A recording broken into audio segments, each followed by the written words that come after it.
अब मसला यह है कि जत्था क्यों बनाया। अब मैं पूछता हूं कि हजरत आयशा ने ये सारा जब ये तमाशा हुआ जमा और सुने, मसला है कि जत्था क्यों बनाया। मसला यह है कि जत्था क्यों बनाया, इसमें मसला कहां है। जत्था बनाने में मसला नहीं है, लेकिन क्या करें, मिर्जा जी कौम शुएब के उन लोगों में से हैं कि जो अजाब से शायद बच गए, क्योंकि इनके लेने के बाद कुछ और देने के बाद हमेशा से कुछ और है। आप देखें, कैफियत यह है कि मिर्जा जी ने अपनी इसी किताब, पिछले दिनों हमने वो पूरा वो एतराज और वो बहस पिछले दिनों पढ़ी थी कि मिर्जा जी कहते हैं मैंने पूरी खिलाफत में मुलूकियत में ना 2 जुमले अंडरलाइन किए हैं। एक जुमला उसमें से ये है कि उन्होंने कहा हजरत उस्मान खलीफा राशिद थे। खलीफा और बादशाह में ये फर्क होता है। उनके खिलाफ प्रोटेस्ट हुआ, उन्होंने अपने लिए तलवार नहीं उठाई, अपनी जात के लिए शहीद हो गए, प्रोटेस्ट करने दिया। जाहिर है साहबा ही कर रहे थे। अगर कोई शरारती लोग और होते तो वो कहते हैं बाहर हो कित्थों ले आया भर्ती करके किराए दे। और दूसरे दौर हजरत माविया के दौर के अंदर जो बंदा भी इसी तरीके से प्रोटेस्ट करता था उसके साथ क्या होता था, प्रोटेस्ट झूठा बना के ही होता है ना।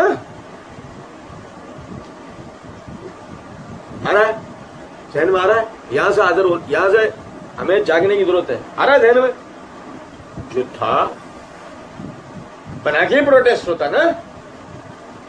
जब सैयदना उस्मान रज़ियल्लाहु अन्हु के खिलाफ बागियों ने कार्रवाइयां शुरू करी तो मिर्जा जी ने उसे क्या करार दे दिया, प्रोटेस्ट महज।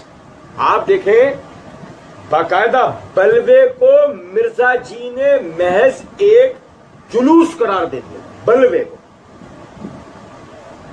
खलीफतुल मुस्लिमीन पे किए गए हमले को महज एक, यानी कि आप समझे एक कत्ल करार दे दिया, खत्म। लेकिन जहां बात आई माविया रज़ियल्लाहु अन्हु की तरफ से, अहले शाम की तरफ से सैयदना अली बिन अबी तालिब रज़ियल्लाहु अन्हु से, यानी कि किसास लेने के वाले से सैयदना उस्मान का, वहां पे मिर्जा जी ने फौरन यानी अपने बाट बदले। अब अमीर और खलीफा का फर्क खत्म हो गया। अब मिर्जा जी फौरन कहते हैं रेट ऑफ द गवर्नमेंट कायम होगी।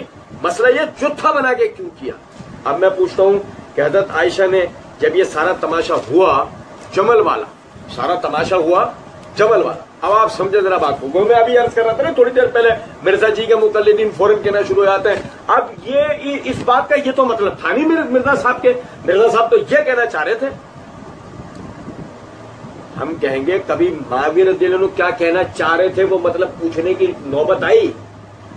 कभी मुगीरा बिन शोबा क्या कहना चाह रहे थे ये पूछने की नौबत आई तुम्हें। कभी अबू बकर उमर उस्मान ने क्या कहा है तुमने वो मायने समझने की कोशिश की नहीं। अब समझो जरा बात। नेताजी कहते हैं वो हजरत आयशा ने जब ये सारा तमाशा हुआ जमल वाला, ये तमाशा जमल वाला आयशा की तरफ से नहीं हुआ। अगर देखा जाए तो जब आप इसे तमाशा कहते हैं तो फरीक सब सामने रखे ना।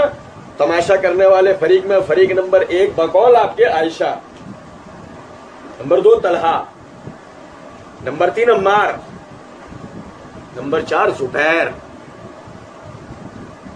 और हमारे गिरफ्तारी के वारंट जारी हो जाएंगे।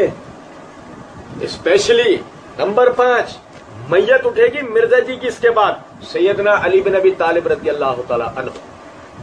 क्योंकि जमल में ये सारे एक दूसरे के साथ खड़े हैं ना।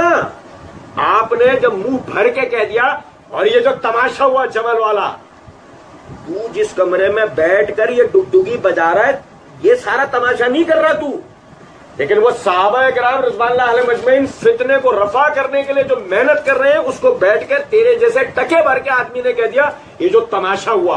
और तेरे सुनने वाले वो अंधे बहरे लंगड़े लूले मुकल्लिदीन में से एक कहने वाला नहीं, आयशा माफ, जुबैर माफ, अम्मार माफ, तलहा माफ। अली तमाशा कर रहे थे, अली तमाशा कर रहे थे। क्या बकवास कर दी। खुद एक मदारी से बड़ी हैसियत में रखने वाला आदमी जो सिर्फ दुगदुगी बजा के ये तमाशा कर रहा है, वो सहाबा किराम रिज़वानुल्लाह अलैहिम अजमईन के लिए बोले कि जमल वाला जो तमाशा हुआ